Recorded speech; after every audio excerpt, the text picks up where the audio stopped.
Primeiramente, boa tarde a todos, né? Nós, do grupo de pesquisa, Os Primórdios da Vida Psíquica, Clínica dos Primeiros Anos, do Círculo Psicanalítico do Rio de Janeiro, temos o prazer de receber hoje o nosso convidado, o psicanalista Celso Gutfreund. Mas, antes da palestra do amigo Celso, nós vamos fazer o lançamento do 7º número da revista Primórdios. A Primórdios é uma publicação do nosso grupo de pesquisa, Os Primórdios da Vida Psíquica, que está em seu 16º ano de trabalho, né? já é um adolescente. O nosso grupo tem como propósito o estudo da clínica dos primeiros anos, e atualmente o grupo tem, né, na sua coordenação, além de mim, Diana Tadorian, temos também Maria de Fátima de Amorim Junqueira, Regina Celi Bastos Lima, Regina Hort de Aragão e Tereza Carzalade. E estamos sempre acompanhadas da memória viva de nossa fundadora, Ângela Rabelo. E participam também dos nossos encontros as colegas Cláudia Arari, Jussara Paiva, Maria Arlene de Oliveira e Penha Rocha, todas filiadas ao Círculo Psicanalítico. A revista Primórdios, que se tornou uma publicação anual desde 2019, não pôde ser publicada, né, em 2020, em função da pandemia do Covid-19. Então, nós estamos lançando, neste número, a representatividade dos trabalhos apresentados pelo nosso grupo ao longo dos anos de 2019 e 2020. Em 2019, o nosso tema de pesquisa foi a relação entre a tecnologia e a construção da subjetividade do bebê. Em 2020, com o início da pandemia, o nosso tema continuou tramitando pelas questões da tecnologia e do mundo digital. E o tema de pesquisa deste período se referiu, então, à relação entre o brincar e o virtual e as suas implicações no processo de subjetivação e dessubjetivação na primeira infância.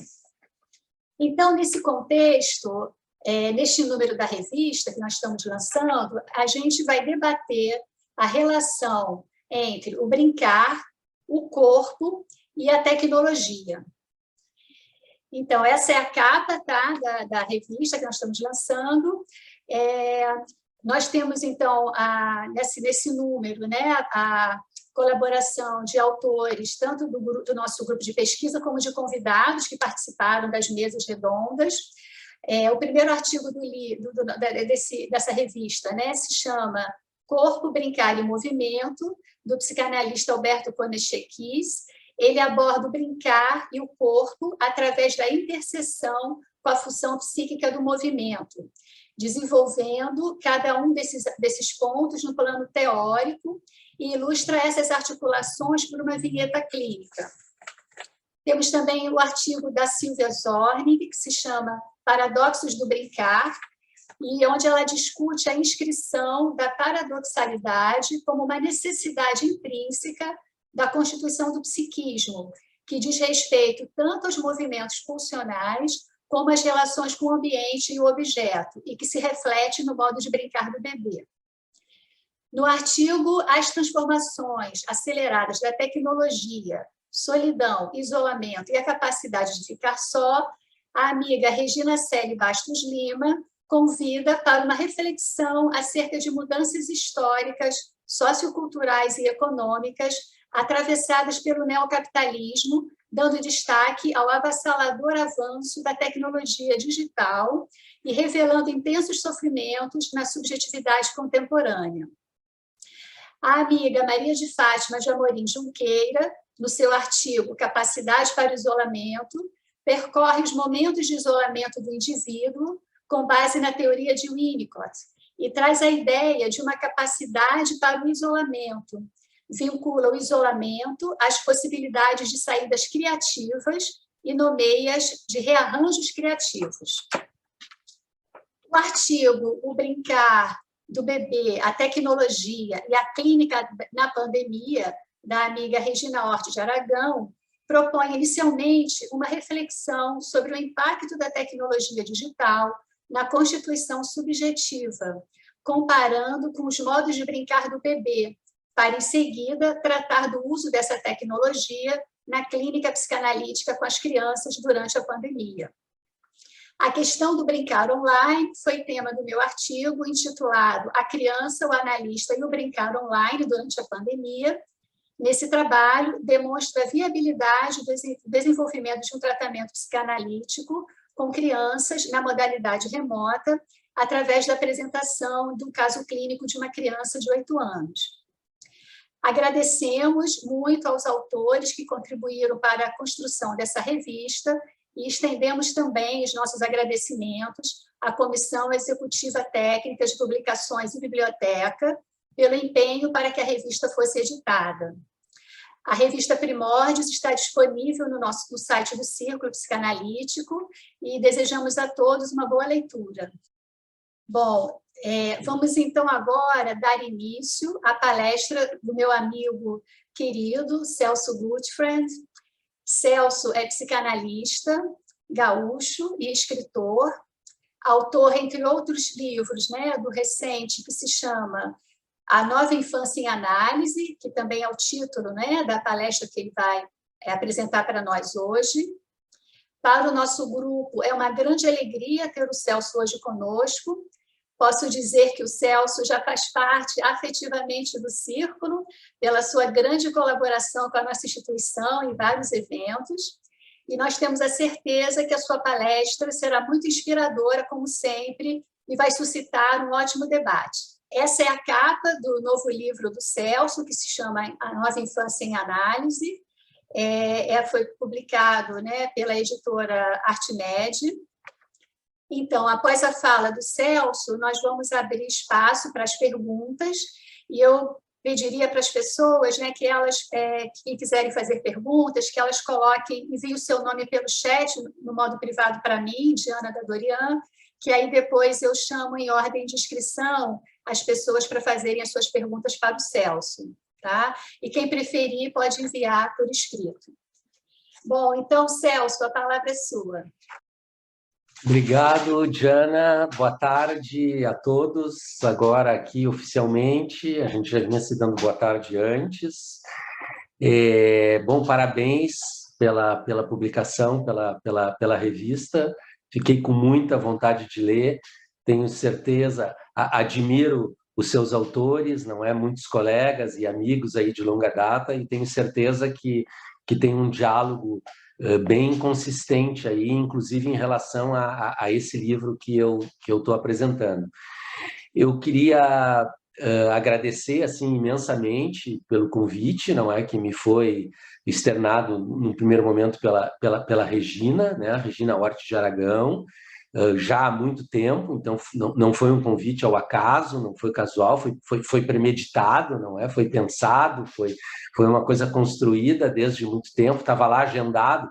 Chegou um momento que era a única coisa que eu tinha agendado para o segundo semestre de 2021 era esse encontro no Círculo, né? E eu queria dizer assim que já tem acho que em torno de um mês que eu fiz o lançamento oficial da Nova Infância em Análise, desse livro, né? E eu venho participando assim de alguns eventos sobre ele, não é?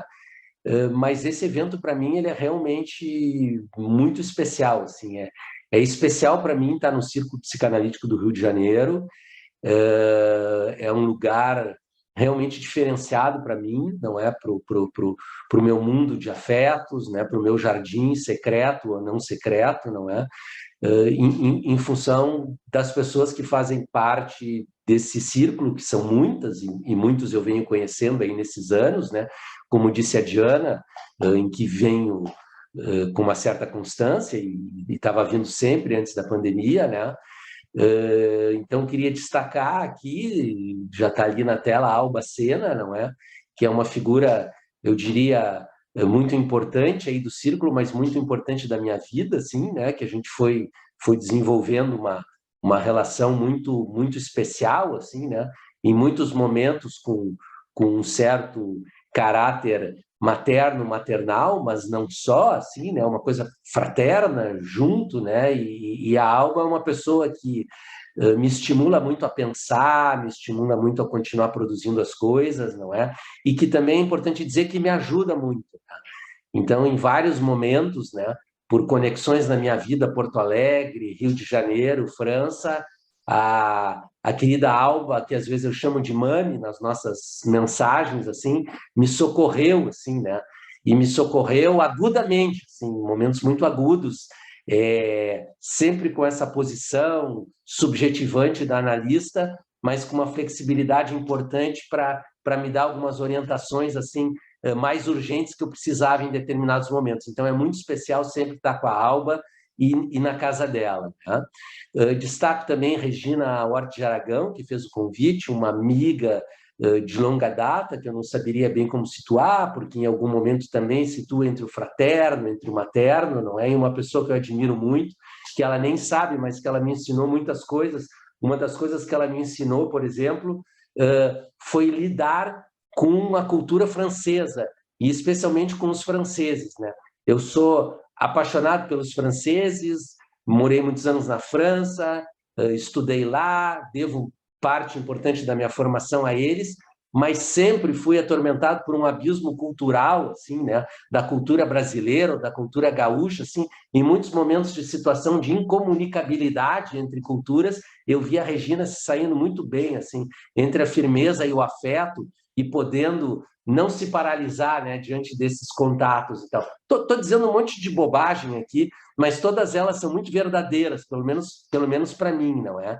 E para continuar, a Diana, não é? Diana da Dorian, que é uma amiga, como ela disse, mas também uma irmã, não é? E aí é até bonito falar isso, voltamos à França, né?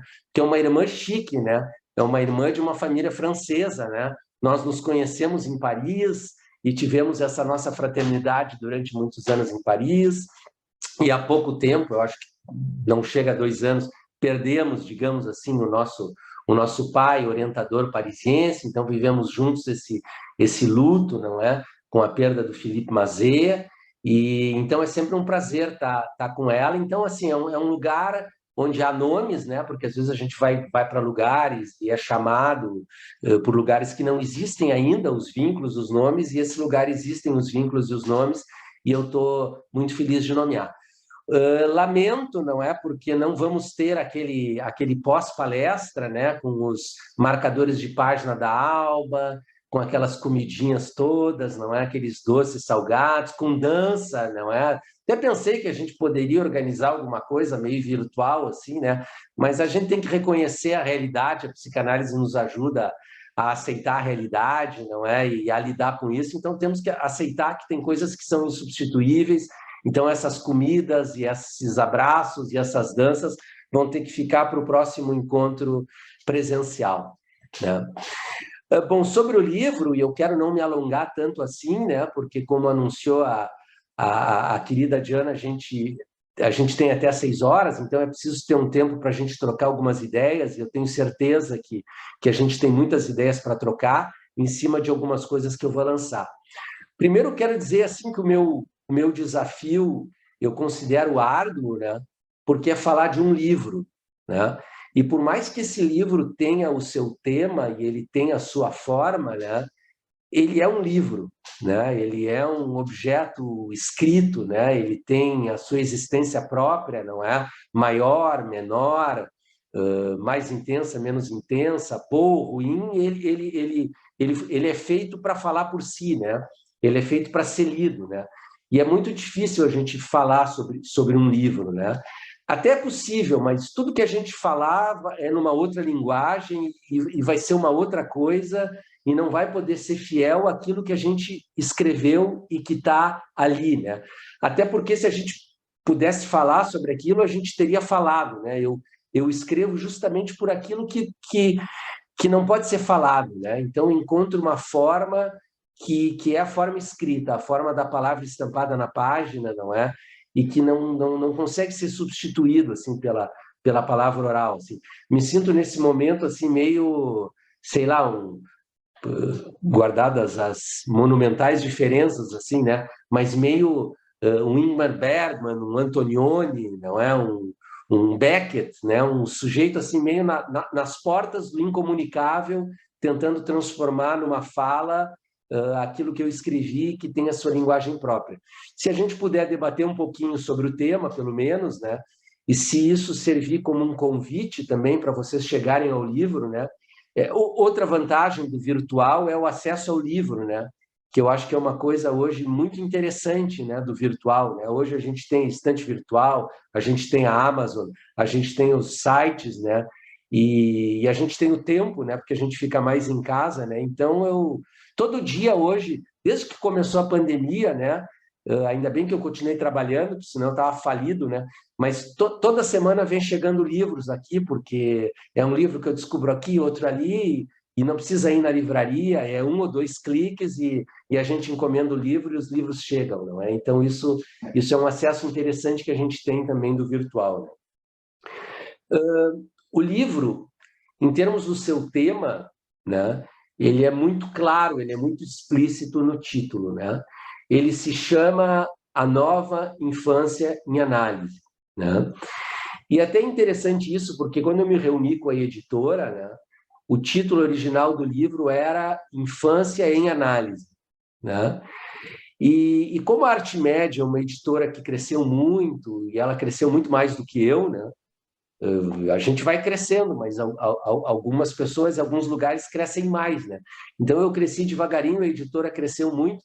Hoje ela tem um departamento de marketing que questiona tudo, assim, cada linha, e questiona o título também, né? E quando eu entreguei esse título, eles me disseram, não, esse título não está bom, né? A Infância em Análise não é um bom título, né? Eu não sou muito bom de dar títulos para livros, assim, eu já perdi alguns livros por causa de títulos, assim, né? De ter todo um livro e daqui a pouco aquele nome lá não dizia coisa com coisa, não é? E dessa vez com a Artimédia não dá para fazer isso e eles me chamaram. Então, tá, mas o que o livro tem de diferente? Que infância é essa? E lá pelas tantas eu disse, eu acho que é uma nova infância, né? E aí aquele sujeito que só se preparou para isso, não é? Sujeito do marketing, disse, então o título vai ser A Nova Infância em Análise. Eu disse, isso aí vai mudar muito. Vai mudar completamente, né? Não tem nada a ver tu botar um título A Infância em Análise e um título A Nova Infância em Análise. A Nova Infância em Análise vai causar um estranhamento e vai encontrar muito mais leitores, segundo eles, né? Não sei se isso vai acontecer ou se vem acontecendo, né? Mas, de qualquer maneira, quando a gente chama de A Nova Infância em Análise, o título é verdadeiro, porque realmente eu estou tratando de uma nova infância, né? E o que eu estou chamando de uma nova infância? Em primeiro lugar, eu estou chamando de uma nova infância uma experiência que é uma experiência carnal, uma experiência clínica, uma experiência prática, né? Essa é, digamos assim, um dos efeitos colaterais da gente se manter ativo, né? E se manter trabalhando, né? Eu abri o meu consultório, né, em 1991. Então, eu tenho 30 anos de consultório, né? Então, isso significa, como muitos de vocês e muitos de nós, que eu tenho crianças que hoje são adultos, né? E eu tenho crianças que eu atendi nos anos 90, né? E depois eu segui atendendo crianças no final dos anos 90, na primeira década, não é? E até que chega na segunda década do século 21. Isso é muito legal, né? E é um desafio enorme, né? Eu acho que, às vezes, a gente fala, né, sobre a dificuldade de tornar-se um psicanalista, né? E é difícil, né? Humanamente é difícil tornar-se qualquer coisa, né? Tornar-se é difícil, né? Mas eu acho que no nosso trabalho como psicanalista, às vezes eu penso que mais difícil do que tornar-se um psicanalista é manter-se um psicanalista, né? É muito difícil manter-se um psicanalista por toda a dificuldade no nosso trabalho, que ele só consegue ser um trabalho fascinante se a gente se dispõe a estar atento, né, às transferências, mas poder estar atento às transferências é também poder estar atento às contratransferências, né? Então, ele é um trabalho que, para a gente se manter, a gente precisa sentir dor o tempo inteiro, né? E depois a gente vai transformando essa dor, e essa dor vai trazendo novos sentidos e fica fascinante, né? Mas ele é um trabalho que vai sempre encontrar uma resistência da nossa parte, né? A gente fala muito da resistência da criança, da resistência da família, da resistência do adulto, né? Mas a gente não pode enfrentar nenhuma dessas resistências se a gente não enfrentar, em primeiro lugar, a nossa resistência, né? E a nossa tendência é muito grande, né? De deixar de ser analista, não é? E se tornar uma outra coisa que não um analista, né? Que vai emprestar o seu coração e a sua mente, não é? E vai atravessar um processo que é um processo dolorido para nós, né? E como eu acho que tenho esse mérito e venho lutando esses anos todos para me manter um analista, não é? Em algum momento eu comecei a perceber que, de alguns anos para cá, essa criança que eu recebia no consultório, cometi um ato falho, falei na escola, porque parte do meu trabalho é ir em escolas, não é? Mas eu vou em escolas não só como psicanalista, eu vou à escola porque eu participo de projetos literários como escritor de livros para a infância, então eu vou muito à escola encontrar crianças, leitores, não é, dos meus livros para a infância, e eu fui ficando impressionado com a mudança nos últimos anos dessa criança, né? E mudança é transformação, não é? Nem sempre para pior, não é? Mas às vezes para pior e muitas vezes para pior, né? Aí não tanto na escola, né? Porque na escola, com encontros com adolescentes, eu pude encontrar alguns benefícios que essa revolução digital e tecnológica que vocês tratam na revista e que vocês vêm pesquisando, não é? Essa revolução que ela traz também benefícios, não é? Esses benefícios a gente encontra muitas vezes, pelo menos essa é a minha experiência, fora do consultório, não é? Com adolescentes em escola, eu vi muito isso, e a gente vai poder falar sobre isso também. Mas aquelas crianças que chegam, não é? Com sintomas, com sofrimento, e esse sofrimento, ele é um pedido de socorro, ele é uma comunicação, e que é ouvida pelas famílias e que chegam ao consultório, aí, na imensa maioria das vezes, eu vou encontrar uma criança massacrada, inibida, machucada por essas revoluções tecnológicas e digitais. A criança e a sua família, né? Machucada por isso, né? E aí, com tudo que isso significa em termos de novos sintomas, em termos de novas estratégias, em termos de novas técnicas de trabalho. Então, o tema do livro é esse, não é? Ele faz uma pergunta, a qual ele responde afirmativamente, né? Ele pergunta, existe uma nova infância? E ele responde, sim, existe uma nova infância. É claro que eu não assumiria a responsabilidade de responder afirmativamente uma pergunta tão importante se essa pergunta não fosse absolutamente óbvia, né? Porque todos nós que estamos aqui presentes, né, nós acreditamos que a nossa identidade, né, o nosso tornar-se sujeito, ele é fruto de uma equação muito complexa, tá? E essa equação complexa, ela começa no corpo, ela começa na genética, ela começa nas condições do nosso parto, né? O que jamais foi negado, né? Pela própria psicanálise, por Freud e por todos os pós-freudianos, né? Então, nós somos frutos, né, de substâncias, de átomos, de neurotransmissores, de tendências genéticas, e tudo isso é muito importante na nossa vida e que a gente reconheça e, inclusive, conheça, né? Bom, a diferença entre nós e todo um segmento, né, de uma representação científica contemporânea e pós-moderna, né, é a gente acreditar que isso é um termo da equação, né, e que isso não decide a equação, né, que isso influencia a equação, que isso participa da equação, que isso é uma parte importante da equação, mas que nós não somos frutos unicamente disso. Pelo contrário, né, isso, inclusive, é transformável, né, é mitigável, né, porque nós somos frutos de encontros, né? E nós somos frutos de representações afetivas que fizeram de nós. Nós somos frutos de uma história, né? Nós acreditamos na história, né? E em tudo que essa história nos transmite, de abertura, de expansão, não é? De capacidade de ir adiante, e em tudo que essa história nos paralisa, não é? Nos estagna, não nos conta e não nos deixa contar. Tá? Bom, ao mesmo tempo, né, esses dois aspectos importantíssimos não encerram a equação, né? Porque nós somos corpos com substâncias, com genes, com afetos, não é? Com cuidadores, com história, mas tudo isso está inserido numa cultura, né?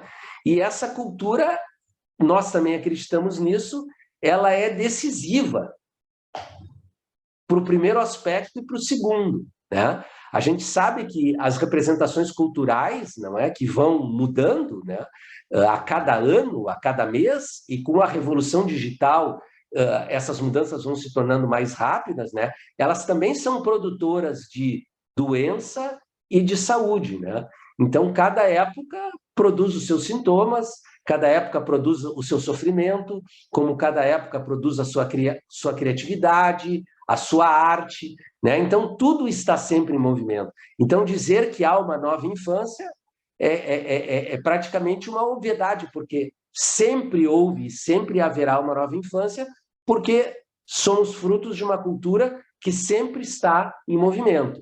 Então, a mim, o que interessou nesse livro e nesse momento foi refletir sobre essa nova criança que eu vinha encontrando e que vinha me procurando através da sua família no meu consultório, né? Que grandes marcas novas ela traz, né? Claro que eu me baseei, como nós nos baseamos, em algumas referências teóricas, não é? Por exemplo, algumas delas, né? Hoje, existe uma série de autores, né, mas eu destaco um autor muito caro, muito querido por todos nós, não é? Que é o Bernard Goes, né? O Bernard Goes, entre outros autores, em alguns momentos abre uma reflexão sobre qual é essa criança cultural, né? De hoje, de 2021, né? Ou de 2015, de 2016, né? Como a cultura a representa, não é? Independentemente de cada lar, de cada família, de cada situação, né? Então, essa criança ela aparece, segundo o Goes e segundo outros autores, como, por exemplo, alguém muito desejado, alguém muito querido, né? Isso nem sempre foi assim, né? Até porque, quando a gente vai estudar a história da infância, a gente vê que a própria história da infância é uma história recente. Culturalmente, a criança é reconhecida, vista, olhada e representada como criança há pouco tempo, no sentido histórico do termo, né? Então, Freud escreve um texto decisivo, né? Um texto fundamental nos nossos trabalhos, não é? Que é um texto lá de 1914, não é? Aonde ele coloca a importância do narcisismo, não é? E ele cunha o termo Sua Majestade o Bebê, não é? E como isso é gerador de saúde e de doença, né? Uma criança que é tão esperada, né? E ela é esperada com algo amoroso, mas ela também é esperada com algo muito reparador, né?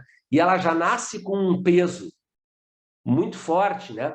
Do qual ela vai precisar aproveitar, não é? Essas projeções amorosas desse narcisismo, mas ela vai precisar se libertar também, né? Dessas intoxicações que ela recebe. Quando eu estou dizendo isso, eu estou quase resumindo uma psicanálise de um adulto e de uma criança, né? Se eu disser assim, olha, uma análise em qualquer idade é uma análise para poder nomear ou poder brincar na infância, como vocês colocaram ali na revista, né? A gente vai precisar brincar com a criança naquilo em que ela não pode ser amada, né? Ela foi amada até um determinado ponto, né?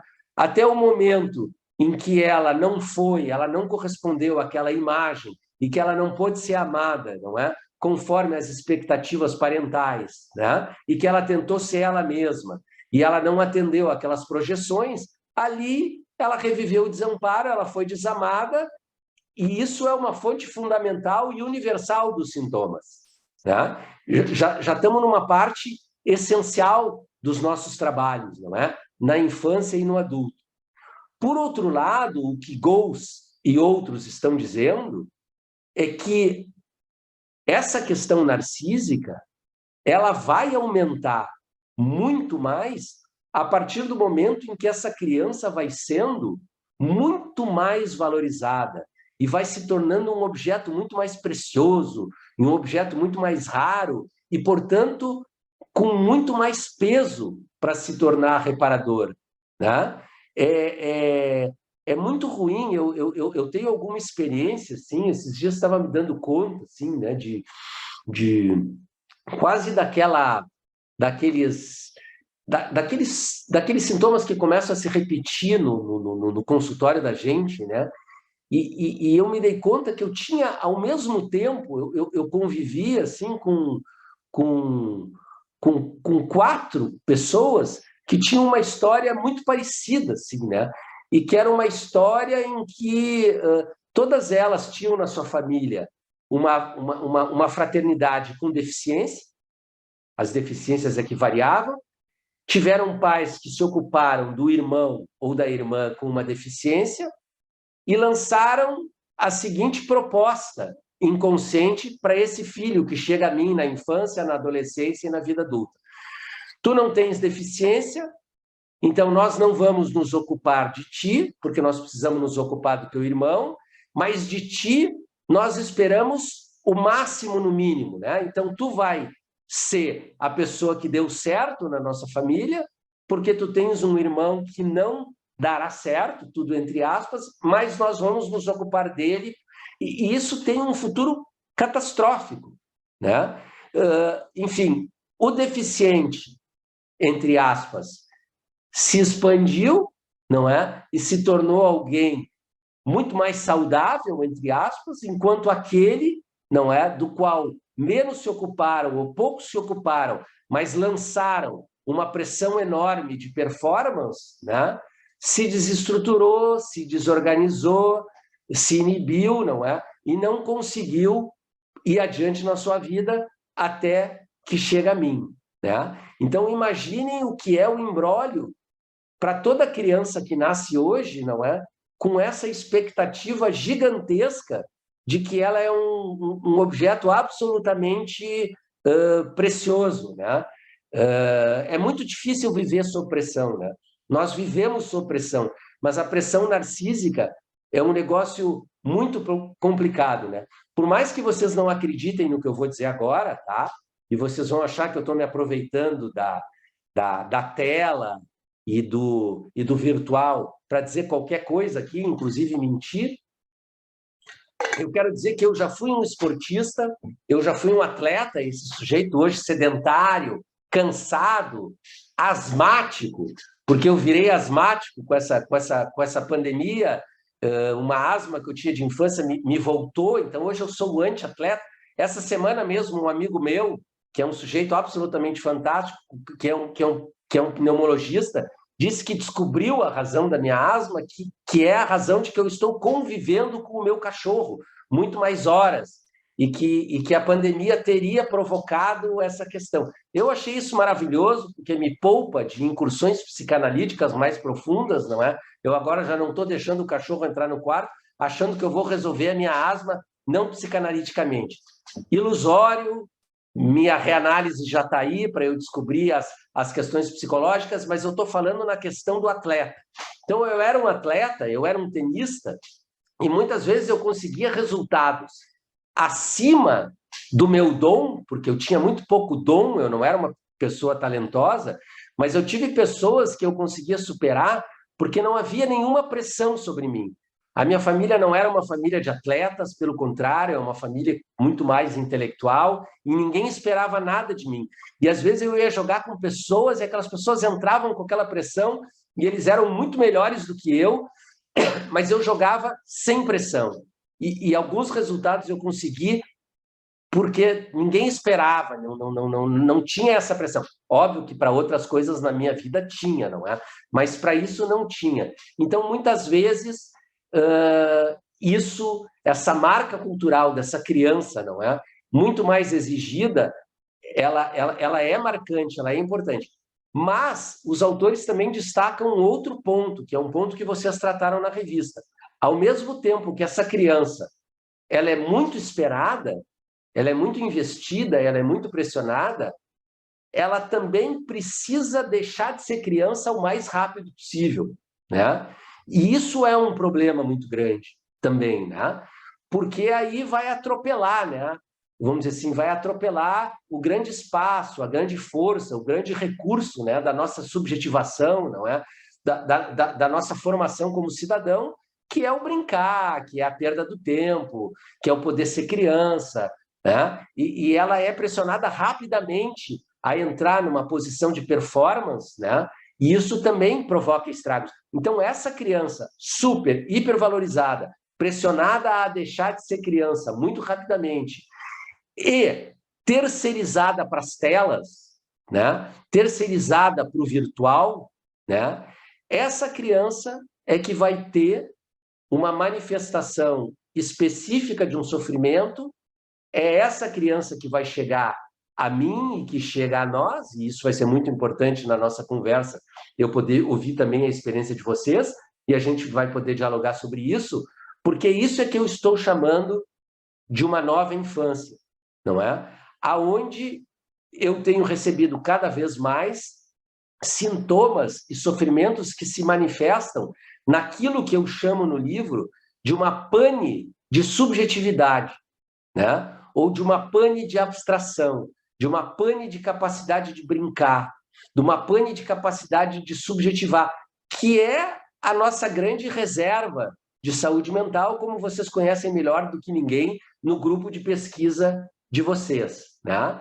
Então, eu retomo nesse livro hipóteses de livros anteriores, alguns que eu tive a oportunidade de apresentar aí no Círculo, e um mais recente que eu apresentei antes de ele ter sido feito, né? E que quando ele foi feito eu não tive a oportunidade de apresentar, aonde eu coloco o seguinte, eu uso a seguinte metáfora, né? A grande metáfora que eu uso nesse livro, né, e que é um conceito que eu tento cunhar, é uma ousadia minha, né, porque eu acho que eu não sou um grande cunhador de conceitos, eu me identifico muito mais como um contador de histórias, como um poeta e como um ficcionista, do que como um metapsicologista, né? Acho que o que me salva como psicanalista é que a psicanálise vive dos conceitos, ela vive da metapsicologia, que eu adoro estudar, mas eu acho que eu reproduzo com mais dificuldade, porque ela também é muito ficcional, ela também é muito poética, né? E eu acho que é essa parte que eu mais me identifico dentro do trabalho psicanalítico, e esse conceito eu utilizo da seguinte forma, né?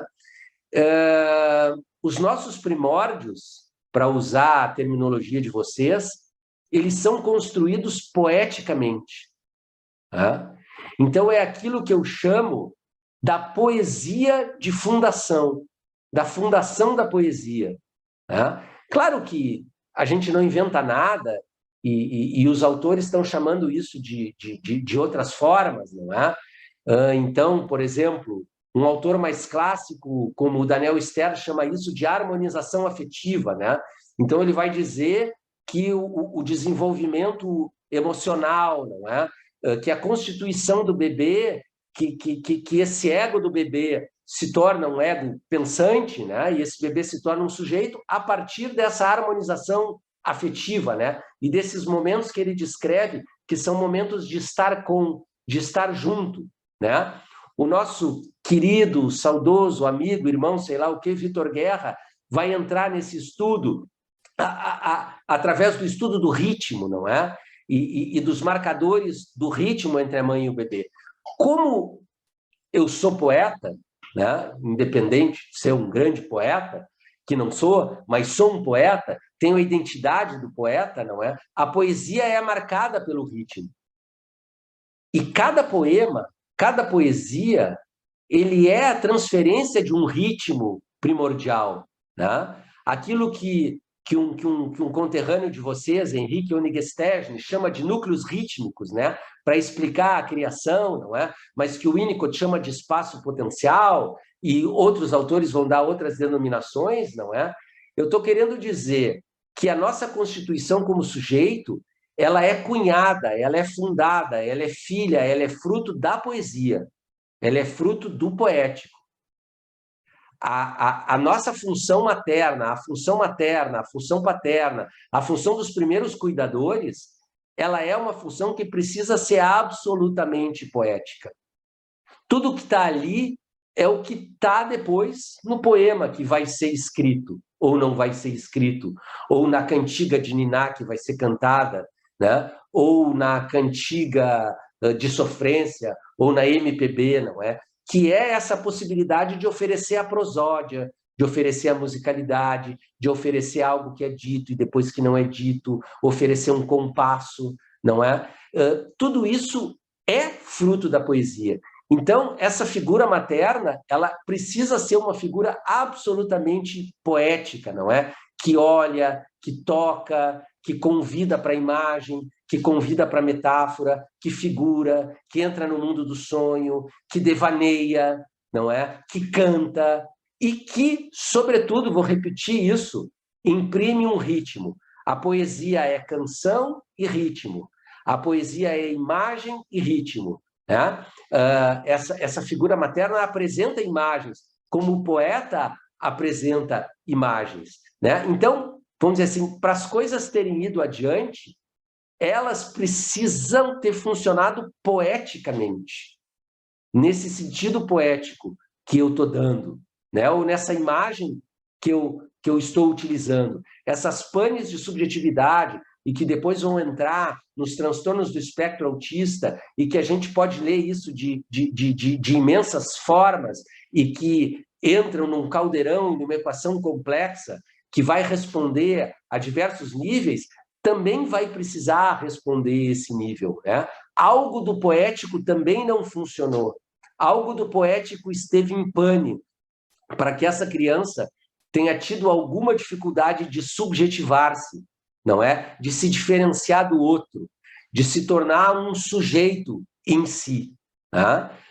Quando a poesia funciona, o desenvolvimento emocional funciona. Por isso, o nosso trabalho como psicanalista, como psicoterapeuta da infância ou de adultos, em que a gente vai resgatar uma infância, ele é um trabalho também de poeta, porque aquilo que será transferenciado, aquilo que voltará para a cena, são poesias que não puderam acontecer, são encontros poéticos que por alguma forma falharam. Tá? Ao mesmo tempo, tá? Quando as coisas vão bem, ou razoavelmente bem, ou suficientemente bem, a criança acede àquilo que no livro eu chamo de prosa da continuidade. O que é prosa da continuidade? Essa mesma criança que foi banhada pela poesia, que foi banhada pelo poético, pelo olhar, pela prosódia, pela sonoridade, pela estética, né? Donald Meltzer, né? O conflito estético, que é a apresentação poética do mundo, não é? Aquela mãe maravilhada que olha para o mundo como se fosse algo poético, não é? E o mundo pode ser algo absolutamente prosaico e sem nenhum sentido, não é? Uma aventura absolutamente idiota e imbecil, onde a gente está num cenário sem saber para onde vai, como o Shakespeare define isso numa das peças, como ele pode ser algo absolutamente maravilhoso, não é? E encantador, o mesmo cenário. Tudo depende do espelho do olhar, né? Esse olhar maternal, esse olhar psicanalítico, será um olhar poético? Será um olhar maravilhado ou não, né? Se ele foi, né, tanto melhor para o nosso desenvolvimento. Se ele não foi, tanto pior será. E conhecemos muito bem as consequências nefastas, não é, dos filhos, desses quase 20%, não é, de depressão pós-parto que existe no nosso meio, né? Agora, se essa poesia funcionou, essa criança se torna, no meu construto, né, na minha maneira de pensar, um ouvinte e um contador de histórias. Né? Ela fica curiosa para ouvir as histórias, que ela começa a compreender e dar sentidos, e ela se torna uma criança tagarela. Né?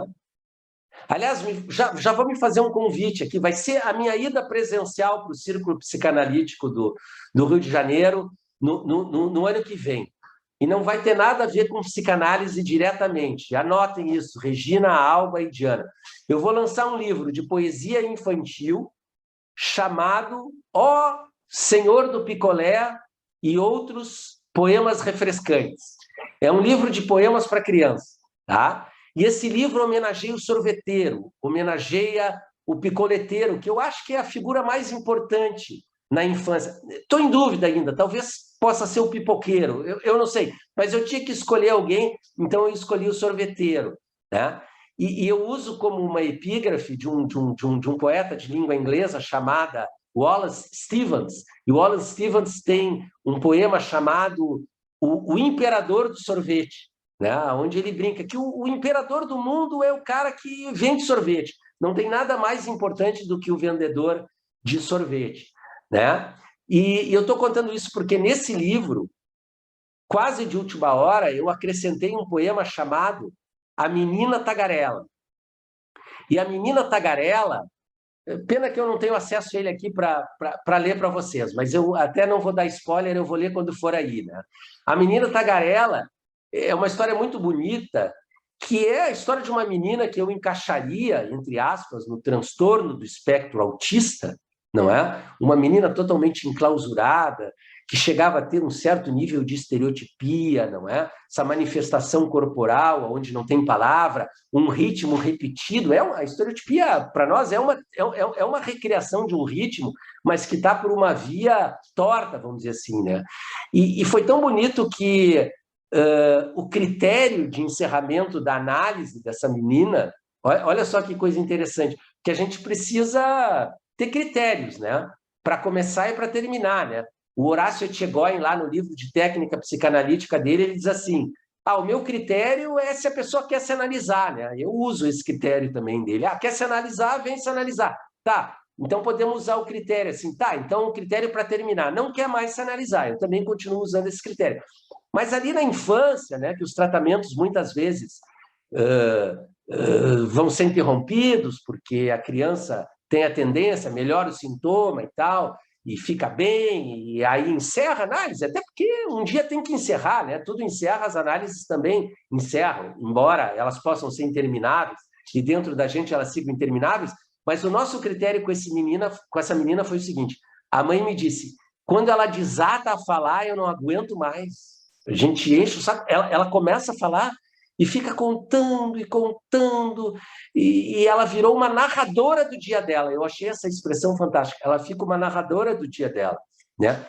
E eu sei porque eu sinto a mesma coisa com ela, eu sentia a mesma coisa com ela no consultório. Ela chegava e ficava contando o dia dela e repetindo as coisas e contando as coisas, não é? E chegamos à conclusão que, diante disso, né, ela agora precisava seguir a vida dela, não tinha mais uma indicação de análise. O que a análise podia oferecer para ela era essa capacidade da prosa da continuidade, ela se tornar uma contadora de sua própria vida, uma narradora de sua própria vida. Para mim, esse é o grande critério de uma saúde mental em qualquer idade, né? E é tão interessante que eu contei para essa família uma história que eu ouvi diretamente, olha que chique isso, né? Diretamente da boca do José Saramago, a quem eu pude assistir quando nascia a minha fraternidade com Diana Dadorian, que estávamos em Paris, naquele ano, não lembro se foi 2000, 99, o ano que o Saramago ganhou o Prêmio Nobel, ele foi fazer uma palestra na Fundação Gulbenkian, e eu estava lá na primeira fila ouvindo o Saramago, e o Saramago falou da infância, né? E ele disse assim que para ele a infância tinha dois grandes momentos, um momento maravilhoso e um momento trágico. O momento maravilhoso é quando a criança começava a perguntar por quê. Por quê? Por quê? Por que eu nasci? Por que vocês me amam? Por que vocês me odeiam? Por que não sei o quê? Por quê? Por quê? Por quê? Que esse era um momento mágico. E eu me identifiquei com aquilo, porque é esse meu construto, né? É aquela criança que não consegue perguntar por quê, porque não foi alimentada de poesia, aí ela é alimentada de poesia transferencialmente, aí ela começa a falar, e a fala dela é uma pergunta. E depois o Saramago diz, aí vem um momento mais trágico, que é quando os adultos, às voltas com a sua vida, e aí tinha o lado mais à esquerda do Saramago, né? Nesse mundo capitalista selvagem, de performance, não sei o que, isso em 1999. E ele tinha razão, ele está certo. As pessoas não dispõem mais de tempo para ficar com a criança e convencem a criança a parar de perguntar por quê. E aí ela não pergunta mais por quê. Aí eu contei essa história para a mãe, dizendo, olha, agora ela é uma tagarela e, por favor, mantenham na tagarela, né? Porque o que ela tem de mais precioso é ser tagarela, é ficar contando a vida dela, né? E isso é o que a Casa da Psicanálise oferece, né? O cara que trata a minha asma, ele chegou e disse assim, não, tu tem que usar a inalação de corticoide, né? Aí eu digo assim, mas eu não posso usar o corticoide porque me aumenta a pressão do olho, me dá ganho de peso, tu não tem outra coisa? E ele diz, não, tu vai ter que usar o corticoide. É isso que a casa oferece. Então eu tenho que usar e administrar aquilo ali, né? Aí eu fico pensando em nós. E a nossa casa, né? Nossa casa analítica, nossa casa psicoterápica, o que ela oferece? Também não é um mundaréu de coisas, né? Para uma criança, o que a casa oferece é isso, é a possibilidade de um resgate poético, de um espaço de brincadeira, para poder nomear o que não foi nomeado, e para que essa criança torne-se uma narradora de sua própria vida. Se a gente constituir um narrador, a gente ganhou o nosso trabalho. O nosso trabalho está salvo. O nosso trabalho existe. Agora, claro, tem muita gente que trabalha com saúde que tem outros mitos de trabalho, né? Que acha que a gente pode produzir pessoas sem sofrimento, pessoas alegres, pessoas contentes, não é? Nós não acreditamos, não sei se eu estou muito sombrio na minha fala de sexta-feira à tardinha, que dizer, mas nós não acreditamos na felicidade, né? Pelo menos nessa felicidade do antidepressivo, nessa felicidade constante, nessa felicidade... Nós somos frutos da psicanálise. A psicanálise, ela é fruto da filosofia também, ela é fruto da verdade, de acreditar que viver é difícil, que o aparelho da mente é frágil, que tem tédio, que tem pulsão de morte, que tem tristeza, não é? Agora, isso não significa que essas coisas não possam ser transformadas, não é que a gente não possa aprender a conviver com elas, até sublimá-las, e poder estar aqui numa sexta de tarde, num encontro maravilhoso, não é? Em que a gente esquece, nessa hora da asma, da tristeza, do tédio, e a gente tem um baita encontro. Não todo mundo, mas muitos de nós conseguimos experimentar isso nesse momento, não é? E isso é o que a nossa casa oferece, e isso que eu chamei da nova infância, porque muitas vezes eu encontro isso nessas novas crianças que eu vou atendendo. Eu não falei muito sobre a forma do livro, e eu não queria me esticar, porque eu combinei que eu ia parar às 5h30, eu não falei quase nada do que eu planejava falar, eu fui por um outro caminho, me salva que eu disse o que eu gostaria de dizer, entendeu? Mas eu queria falar pelo menos 2 ou 3 minutos sobre a forma do livro, né? Porque a forma do livro são relatos, né? Eu escolhi 40 relatos, dividido em 5 partes, e toda a teoria que aparece ali, ela está diluída numa história, né? E eu faço uma homenagem àquilo que eu estou chamando de dificuldade dessa criança e dessa família de historiar-se, né? E como eu proponho um resgate narrativo, um resgate poético, eu achei que a forma disso precisava ser uma forma poética, precisava ser uma forma narrativa. Então, eu tenho 40 relatos. E, por exemplo, num desses relatos, é um relato que chama A Arte de Reinar por Dentro. Porque eu não tenho uma, eu não tenho duas, eu não tenho 3, eu tenho uma meia dúzia de crianças que chegam como verdadeiras tiranas, né? Porque nós somos tiranos, e as crianças são tiranos. Se não há contenção afetiva, se não há contenção cultural, se não há contenção biológica, às vezes, por isso a gente precisa dormir, né?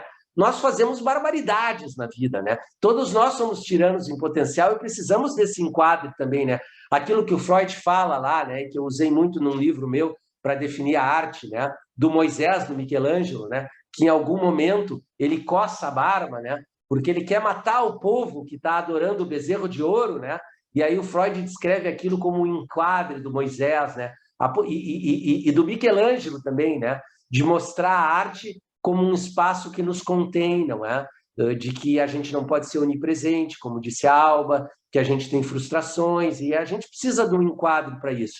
Então eu encontro crianças sem enquadre, porque foram crianças que vieram com uma projeção narcísica excessiva da sua época, da sua família, recebem poucos limites, vieram como redentoras, e elas são verdadeiras tiranas, e que não podem sentir nada de ruim, não podem sentir tédio. Eu tenho crianças, muitas vezes, que a sensação que eu tenho é que os primeiros 10 minutos de tédio foram sentidos pela primeira vez no meu consultório, que até então, até os seus 4, 5, 6 anos de vida, no 4º minuto ou 5º minuto de tédio, ela já foi satisfeita, porque ela não pôde conviver e a sua família não pôde conviver com aquele momento de tédio. Eu até brinco no capítulo que eu apresento, Maria, esse é o tédio. Tédio, esse é a Maria. Olha só, agora vocês vão se conhecer, vocês existem, isso faz parte da vida. Mas o que eu vou fazer nessa merda de consultório? Eu não vou fazer nada, eu vou ficar parado olhando para a tua cara é feia, não é? E eu digo, pois é, minha cara é feia, e nesse momento nós vamos ter que passar por isso, né? Mas quem sabe, então, nós vamos tentar olhar para alguma coisa mais bonita aqui, né? Olha a janela, tem tal coisa. Aí ela vai lá para a janela e nós estamos sentindo tédio juntos. 10 minutos de tédio, vivendo aquela experiência, né?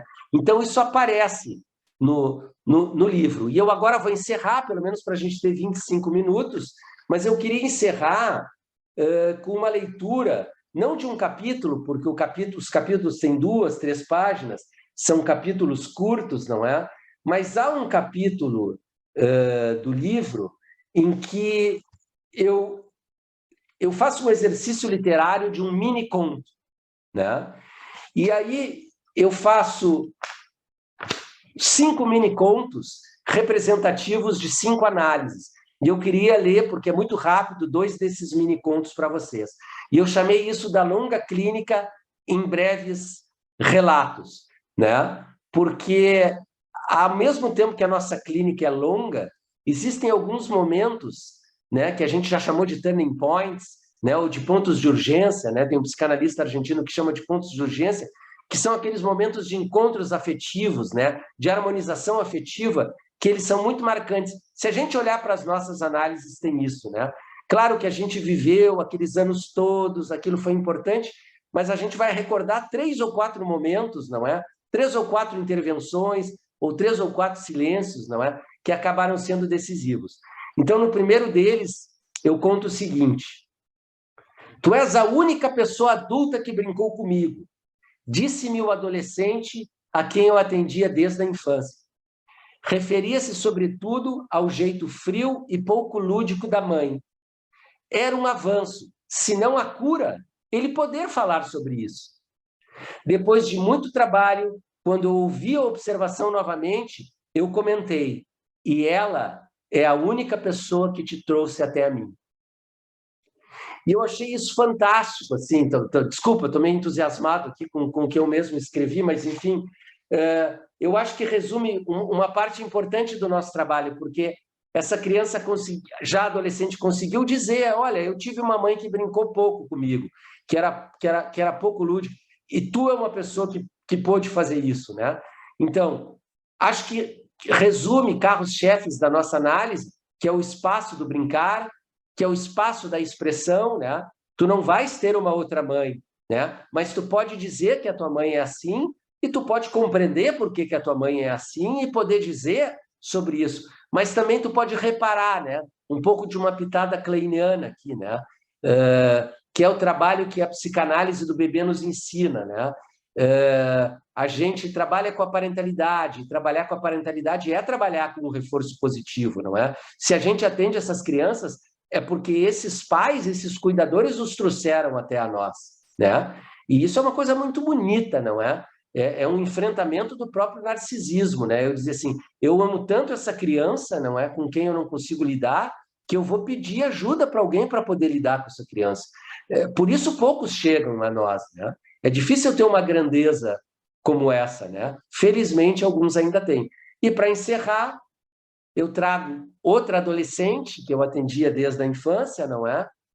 E que me diz o seguinte: a Andréia, já uma adolescente, em análise desde a infância, avisou que tinha uma pergunta engasgada há muitos anos. Eu achei aquilo fantástico. Assim, eu tenho uma pergunta que eu nunca consegui te fazer e hoje eu vou conseguir te fazer. Né?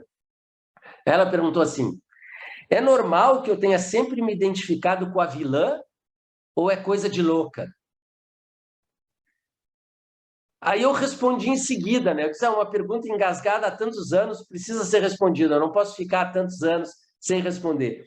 E eu disse, penso que as vilãs te encantam, não pela maldade, mas pela liberdade de fazerem o que desejam, sem se preocuparem com o julgamento dos outros.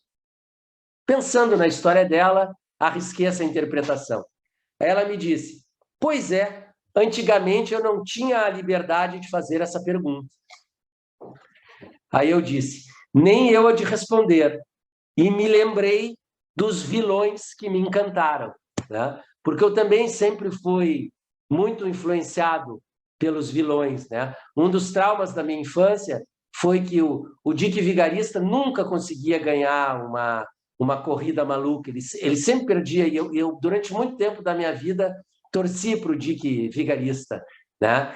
E eu acho que é isso, né? Eu acho que a gente precisa transformar essas crianças. Talvez a parte central do meu livro seja essa: crianças em pane poética, em pane narrativa, e elas precisam aceder às histórias, porque as histórias é que oferecem representações de vilões, de Dick Vigarista, e esse nosso lado mais mortífero, esse nosso lado mais tirânico, mais entediado, mais deprimido, etc. e tal, a única saída que ele tem é poder encontrar uma representação para poder se lançar. Mas se eu não sou um narrador, se eu não sou sensível a ouvir histórias e a contar histórias, eu não chego a isso. Peço desculpas, eu ultrapassei 10 minutos.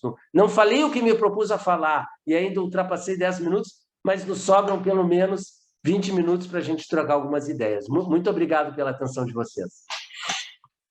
Muito obrigada, Celso. Como sempre, né, você traz contribuições muito criativas e ricas, né? E o tempo é seu, não se preocupe com o tempo, não. Estamos aqui, reservamos esse momento para você, para a gente poder conversar e trocar ideias, né?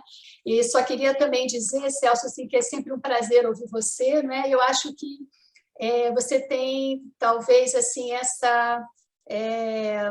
acho que uma riqueza, né? Assim, o fato de você ser conjuntamente analista e escritor, né? Então, eu acho que você traz junto a poesia dos dois vieses, né? Então, eu acho que isso é uma combinação muito potente, né? Assim, eu acho que fica, assim, ouvir você, a gente fica sempre muito... eu acho que você é um grande contador de histórias, né? Assim, a gente fica realmente muito encantado, e você fala também, trouxe coisas muito relevantes, eu achei muito interessante a proposta do seu livro, né? A Nova Infância em Análise, essa ideia também que você traz, né? Da gente poder realmente, contextualizando a infância, né? Além das questões pessoais, familiares, como que a infância é a infância do nosso tempo, do tempo que a gente vive, né? Então, nesse sentido, a importância do analista estar atento a isso, né? A gente poder pensar a criança que está chegando no nosso consultório hoje, com as questões de hoje. Eu acho que você pôs uma ênfase, né, nesse momento que a gente está vivendo, atual, com relação às tecnologias, né, aos usos e talvez abusos, que acho que você trouxe mais em questão, né?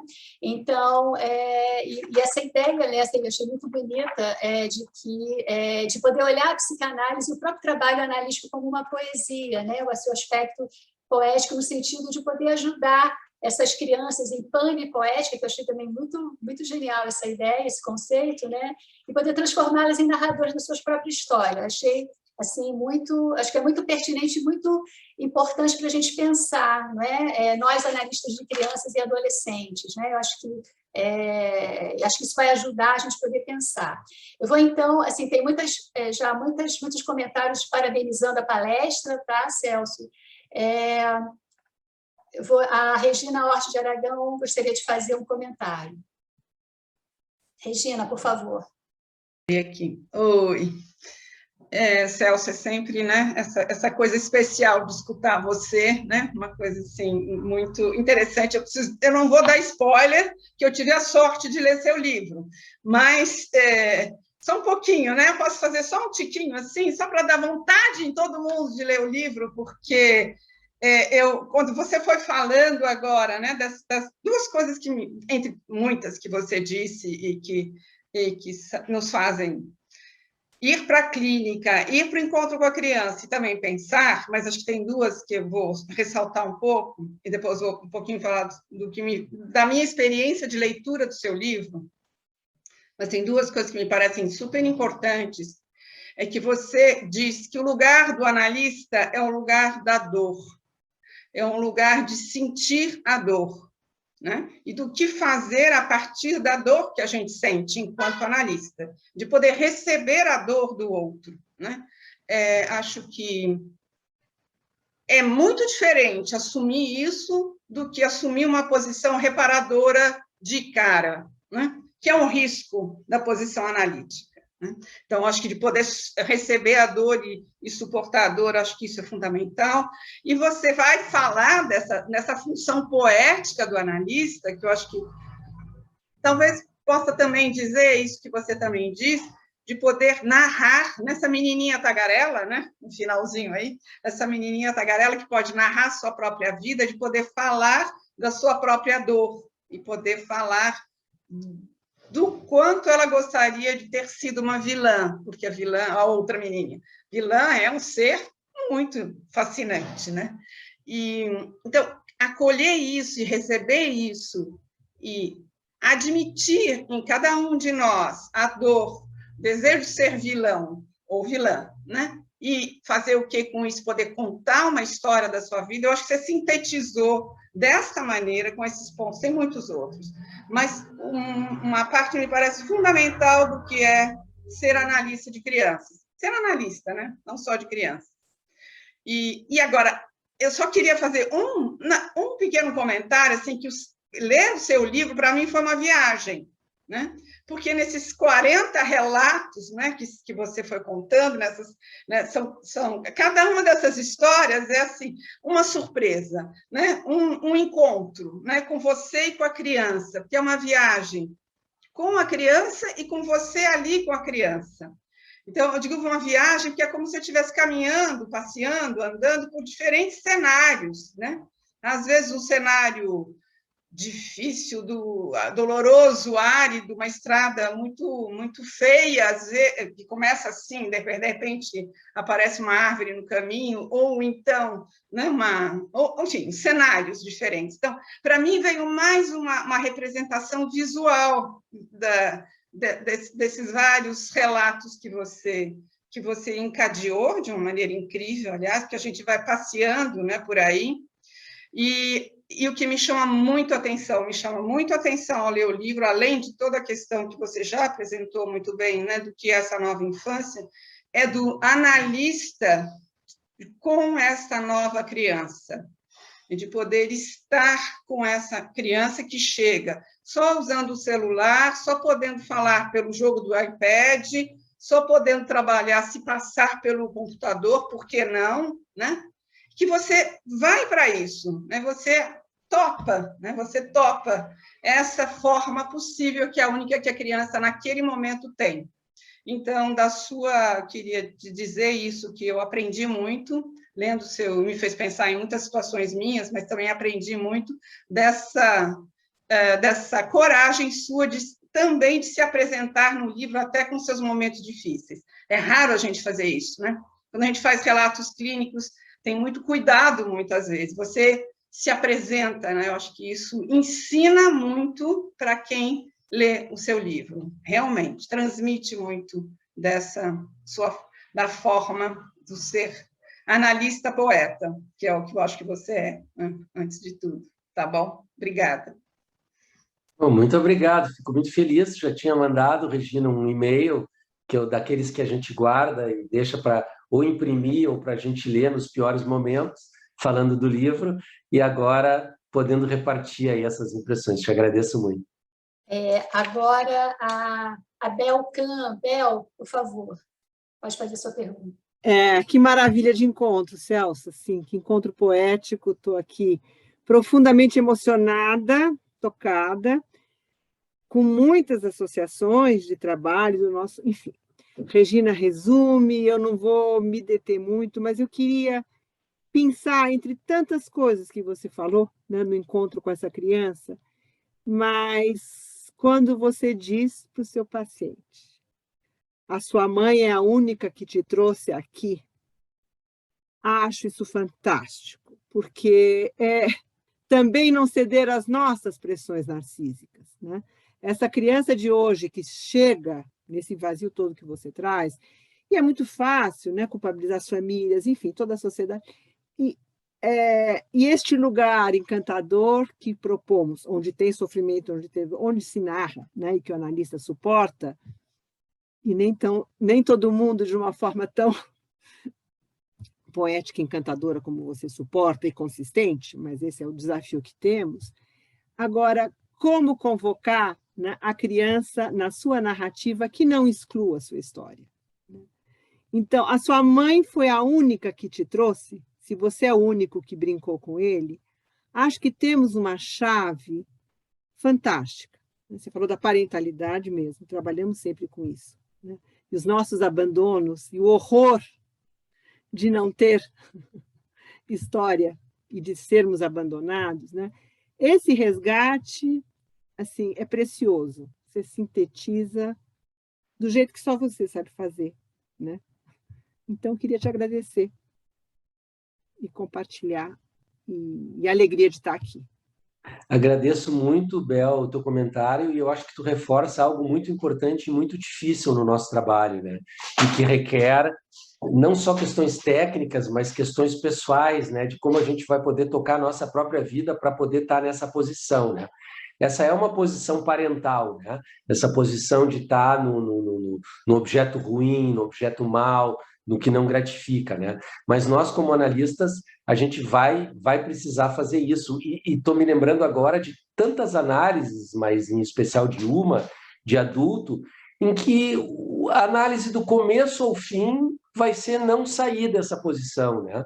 E poder oferecer essa possibilidade para o sujeito, né? Que nos coloca na transferência nesse papel. Qual é o papel? O papel do ferido narcísico, né? O papel do que não compreende direito, o papel do que não diz direito, o papel de quem não ajuda direito. Então, ali com a gente, o papel é esse. E muitas vezes não vai sair desse papel, não haverá um momento de gratidão, um ideal, não é?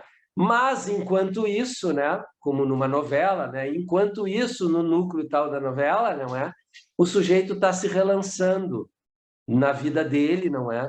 E podendo se expandir e abrir espaços, porque ele encontrou alguém, né, que não fica paralisado, não é? Não é uma posição masoquista, é uma posição parental de quem suporta o seu narcisismo ferido e de estar vivendo longe dos ideais, mas vivendo, né? Nem por isso eu não estou vivendo. Eu acho que isso é muito importante, porque é algo que eu acho que é fundamental no nosso trabalho, é algo que não é substituído pela teoria. Nessa hora não tem teoria nenhuma, a teoria é essa, e o que a gente vai precisar é ter recurso pessoal para estar nessa posição, né?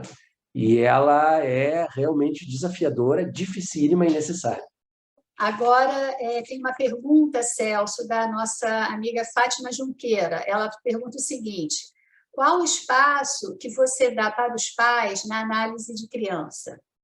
Bom, aí já vão combinar minha segunda ida para presencial no Círculo Psicanalítico. Eu estou trabalhando agora no livro de ensaios, no novo livro de ensaios, que ele se chama Livro dos Lugares. Tá? E ele tem duas partes, o Livro dos Lugares, né? São 2 capítulos só, um livro breve, um livro curto. E o primeiro desses capítulos é o lugar dos pais na psicanálise da criança, né? E o segundo capítulo é o lugar do bebê na psicanálise do adolescente, né? Então, são lugares, né? Eu reflito sobre esses 2 lugares. O lugar dos pais na psicanálise da criança é algo que eu me sinto como psicanalista da infância e acompanhando a experiência dos colegas, é algo que a gente ainda pisa em ovos, a gente ainda tateia, a gente não descobriu um protocolo para isso e talvez a gente nunca vai descobrir. Talvez esse protocolo não exista, né? Qual é o efetivo lugar desses pais na psicanálise dos seus filhos? Mas a gente tem, hoje, uma convicção, que o futuro pode negar, mas ela está muito presente no nosso trabalho, é que há um lugar e que nós precisamos construir esse lugar. Nesse sentido, a gente trabalha diferente dos nossos primórdios, né? Se a gente for pensar ali a psicanálise da infância, cunhada pela Melanie Klein, né? E pela Ana Freud, mas em especial a Melanie Klein, na técnica do jogo. A Ana Freud também foi muito importante, mas houve ali uma ilusão, não é? De que a personificação, o espaço do jogo, ele bastaria. E o tempo foi mostrando que isso não é possível, que é impossível trabalhar com uma criança sem trabalhar a parentalidade e sem colocar ou sem encontrar um lugar para os pais. Talvez o Freud, né, na sua genialidade, né, a gente não precisa concordar e nem deve concordar, né, e nem ele concordava com todas as suas noções, foi mudando, mas talvez ele até, né, com o caso do pequeno Hans, tenha tido essa genialidade de dizer que, olha, o trabalho ele passa pelo pai, passa pela mãe, não é? Ele abre a psicanálise infantil com um caso que é um caso de parentalidade, não é? Claro que a gente não trabalha como ele trabalhou ali, mas não há criança hoje que eu receba e que não me lance esse desafio. Eu preciso encontrar um lugar para esses pais. Vai ser maior, vai ser menor, vai ser em consultas conjuntas, vai ser em consultas individuais, vai ser semanal, vai ser quinzenal, vai ser exclusivo, não é? Num determinado momento que a criança não quer vir. Cada enquadre é individualizado, mas sempre encontrará um lugar na análise daquela criança. Tanto que estou com um livro refletindo sobre isso. Esse eu já adianto que eu não tenho a resposta, né? Eu continuo convencido de que cada situação vai procurar um lugar que é um lugar único, né? Mas precisará achar esse lugar. Obrigada, Celso. Olha, nós temos mais 4 pessoas inscritas, né? Em função até do tempo, eu pensei talvez 2 pessoas possam fazer as perguntas e depois você responde, pode ser, Celso? Então, Regina Celi, por favor, pode fazer sua pergunta. Depois eu vou passar a palavra para a Aparecida, e aí, em seguida, o Celso responde. Um comentário que você me levou a pensar, né? Você estava falando das crianças que chegam sofridas, né? Que você está percebendo essa nova infância, né? E aí eu fiquei pensando na falta do brincar, pela questão da adesão à internet, aos games, aos jogos, aos filmezinhos. Então, há uma adesão, né, e impedindo o brincar, né? E a preocupação com o processo simbólico, a linguagem. Você não fala, você repete, né? E repete. E aí eu trouxe até rapidinho, não sei se você conhece, uma reflexão do Neruda, que ele fala a criança que não brinca não é criança. O homem que não brinca perdeu para sempre a criança que nele morava e lhe fará falta. Então, isso, eu queria esse comentário. É isso. E parabéns, foi maravilhoso. Obrigada, Regina. Então, Aparecida, por favor, pode fazer sua pergunta. Boa tarde a todos e todas. Eu quero fazer um comentário, né? Emendando a fala, acho que foi a Bel, né? Da emoção que ela sentiu, eu também me senti muito emocionada com a sua palestra. E você falar dessa questão do lugar da poesia, eu sempre pensei assim, e eu acho que intuitivamente eu acho assim, né? Até onde eu consigo, né? Pelo menos. E você toca numa questão fundamental do narcisismo, né? E eu gostaria rapidamente de falar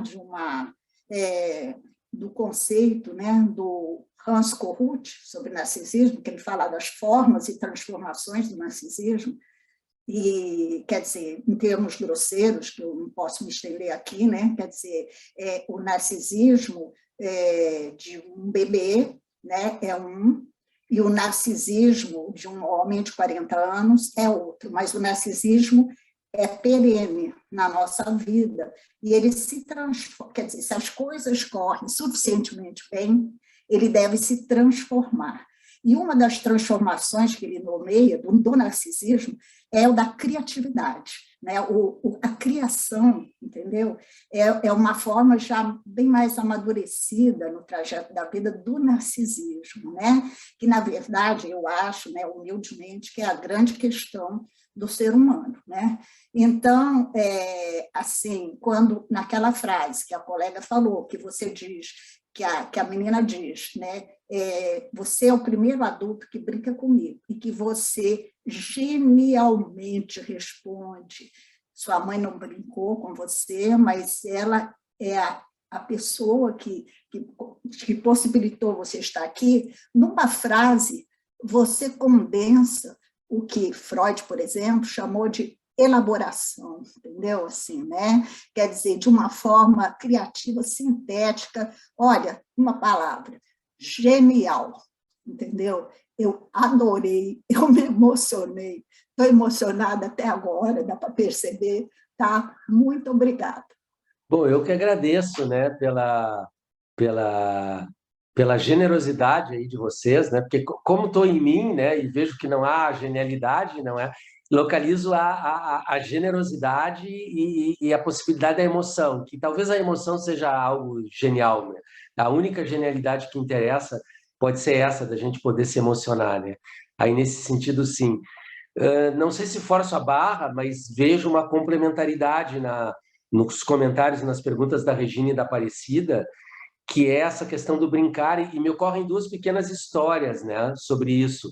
Uma é que, mais curioso por essas questões tão contemporâneas, né, esse paradoxo que a gente vive, de que as coisas estão podendo ser nomeadas, a intolerância, o preconceito racial, sexual, etc., que é uma coisa tão positiva, né, acompanhado de tanto preconceito, de tanto radicalismo, né. Eu andei buscando algumas leituras assim sobre o radicalismo, e numa dessas leituras ficcionais, né, eu acabei lendo sobre o regulamento do Talibã, né?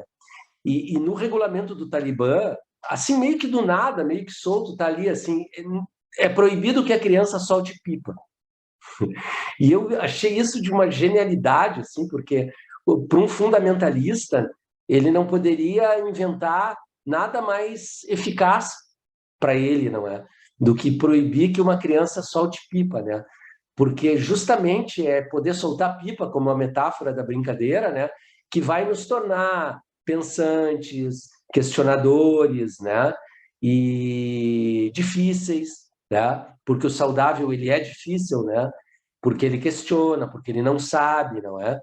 E atentando contra os narcisismos, né? Aí eu vou para o comentário da Aparecida, que disse uma coisa muito importante também, uma coisa genial, vou retribuir a genialidade, que ela disse a gente poder estar atento a essa evolução do narcisismo, não é? E essa necessidade do brincar em todas as idades, né? A gente não pode deixar de brincar, né? Essa criança, ela nos acompanha, como no poema do Neruda, lá da Regina, e se a gente não voltar a brincar permanentemente com essa criança, a gente vai para o caminho da depressão, da inibição, né? A gente precisa estar sempre relançando esse narcisismo reativado, não é, e malogrado, com novas brincadeiras, né? A possibilidade de brincar, isso é interminável, né?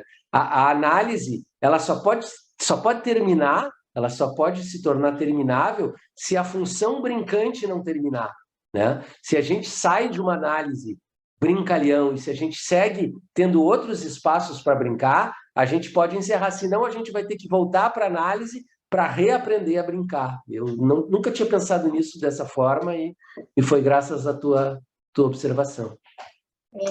Celso, então agora eu vou ler a Karen, ela fez uma pergunta, vou ler para você, e em seguida eu vou passar a palavra para a Rosa Max, que ela vai fazer a pergunta para você. Então, a Karen diz o seguinte, primeiramente, ela dá os parabéns ao Grupo dos Primórdios pelo convite ao Celso, e a você, Celso, ela agradece pela bela apresentação que nos brinda, com uma nosologia poética sobre nossa escuta. E aí ela te pergunta, Celso, com a pandemia, enquanto contexto histórico dessa nova infância, através da sua experiência, quais foram os maiores mal-estares que as crianças estão chegando? Você acha muito diferente diante da pandemia? E agora, então, eu podia passar a palavra para a Rosa Max, que ela vai fazer a pergunta para você. Rosa, por favor. Obrigada, Diana. Celso, obrigada pela sua muito interessante fala. Eu tenho uma questão, eu gostei muito mesmo, quando você trouxe a criança tirana, e daí você trouxe o caminho do tédio. O Lacan fala em ennui, acho que você sabe, né, Diana? E o Celso em francês, e ele aponta para um desejo de outra coisa, né? Quando ocorre o ennui, desejo de outra coisa. E eu fiquei muito curiosa, Celso, se você poderia me ajudar e falar mais sobre esse tema do tédio e a criança tirana. Obrigada. Obrigado pelas questões, né? Ali a Karen usou uma expressão, né? O Mayakovsky, o russo, ele define o poeta ou a poesia. Ele diz que o poeta ele é o cara que tem a coragem de juntar duas palavras que nunca foram juntadas até aquele momento, não é? Normalmente a gente está sempre juntando as mesmas palavras, né? Então a Karen foi poeta porque ela juntou duas palavras que eu nunca vi elas juntas, que é nosologia poética. Eu achei isso bem legal, fiquei até com vontade de fazer alguma coisa com isso, assim, nosologia poética, porque realmente é um poema, assim, né? Nunca vi essas coisas juntas, né? E eu acho que, vamos dizer assim, na minha experiência, o mal-estar aumentou, né? E acho que na experiência de todo mundo, o mal-estar ele aumentou para todo mundo, né? Eu acho que vem sendo e foi muito difícil para todo mundo.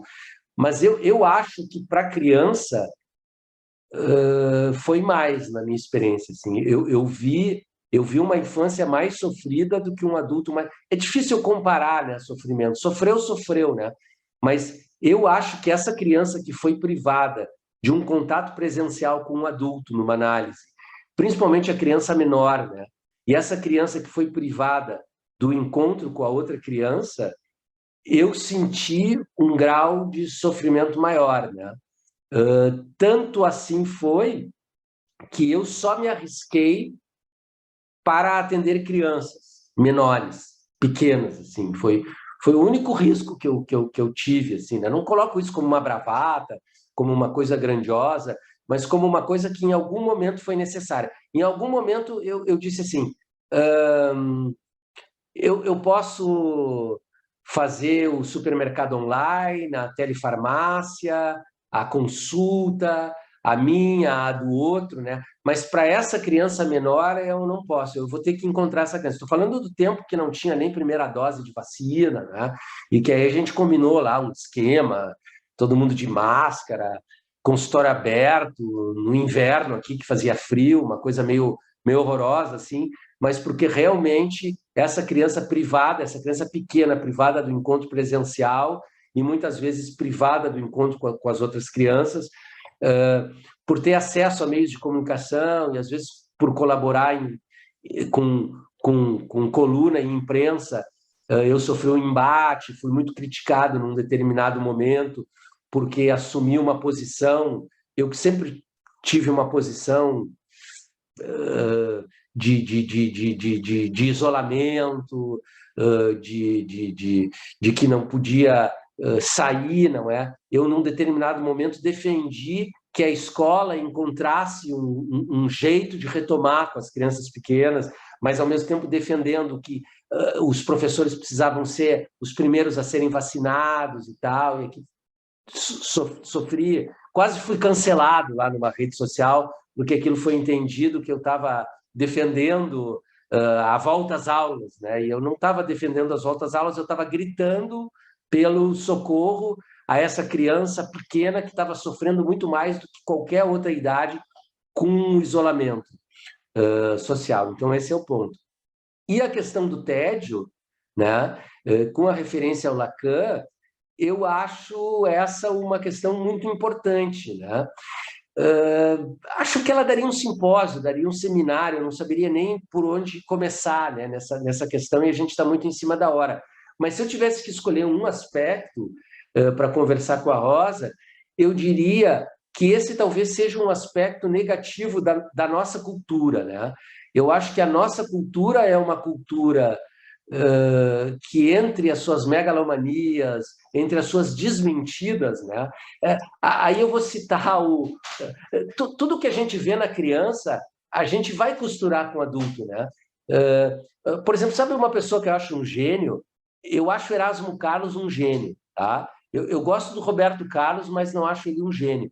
Eu gosto do Erasmo Carlos e eu acho o Erasmo Carlos um gênio. Ele tem letras que para mim, são geniais no nível poético. Ele tem uma letra, um verso de uma letra dele que diz assim: as crianças são levadas pela mão de gente grande. Tá? Eu não vou cantar para vocês, sei que vocês querem que eu encerre agora, e aí eu começo a cantar e todo mundo vai fechar a tela e encerrou.